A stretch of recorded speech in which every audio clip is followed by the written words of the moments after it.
Cette année encore, la fête du 15 août a un aspect particulier.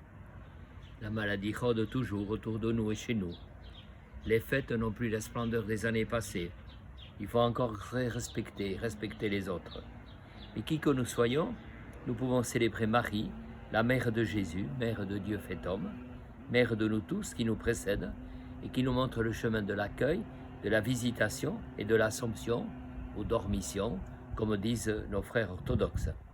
En ce 15 août, voici la Vierge Marie qui nous entraîne dans sa prière qu'on appelle le Magnificat. Dans cette prière que nous faisons à la suite de Marie et que nous chantons en action de grâce tous les soirs, la première partie chante les louanges de Dieu.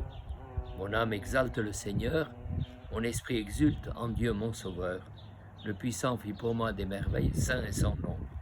Puis la deuxième partie se fait plus concrète et chante ce que le Seigneur permet de réaliser.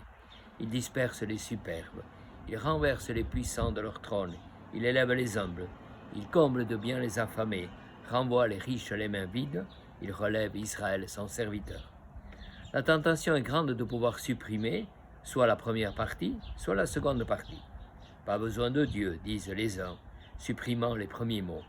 Pas d'action sociale, sanitaire, politique, écologique, disent les autres, supprimant la deuxième partie. C'est vrai que le mal existe. Il suffit de voir et d'écouter les informations, les actes de violence, de folie meurtrière, cette semaine encore, de racisme, cette semaine encore, de haine ici et autour de nous. Le dragon dont parle le texte de l'Apocalypse, deuxième texte de la liturgie de cette fête, est le signe que le mal est vaincu par le Christ et que Marie, la mère de Jésus, est comblée de cette victoire sur la mort. C'est ce mot Assomption. Elle est hissée par grâce au sommet de la vie éternelle, elle nous montre le chemin et nous aide à avancer. Vous tous qui nous écoutez, bonne fête. Toutes les Maries, Myriam, Maya. Je vous propose aussi, en cette fête, cette année de Saint Joseph, de prendre la prière faite par Saint Jean Eudes au XVIIe siècle, qui a tant prié Marie et Joseph.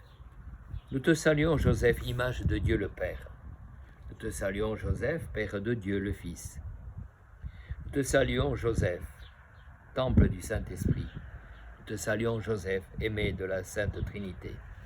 Nous te saluons, Joseph, auxiliaire fidèle du dessein de Dieu. Nous te saluons, Joseph, époux très digne de la Vierge Marie. Nous te saluons, Joseph, Père de tous les fidèles. Nous te saluons, Joseph, gardien des vierges consacrées à Dieu. Te saluons, Joseph, fidèle au silence intérieur. Te saluons, Joseph, exemple de douceur et de patience. Te saluons, Joseph, miroir d'humilité et d'obéissance. Tu es béni parmi tous les hommes. Et béni soient tes yeux pour tout ce qu'ils ont vu. Béni soient tes oreilles pour tout ce qu'elles ont entendu. Béni soient tes mains qui touchèrent le Verbe incarné. Béni soient tes bras qui portèrent celui qui porte le monde du monde. Béni soit ta poitrine sur laquelle a reposé le Fils de Dieu. Béni soit ton cœur brûlant d'amour pour lui. Béni soit le Père éternel qui t'a choisi. Béni soit le Fils qui t'a aimé. Béni soit l'Esprit Saint qui t'a sanctifié. Béni soit Marie, ton épouse, qui t'a aimé comme un époux et comme un frère. Béni soit l'ange qui t'a protégé. Béni soit à jamais tous ceux qui te bénissent et qui t'aiment.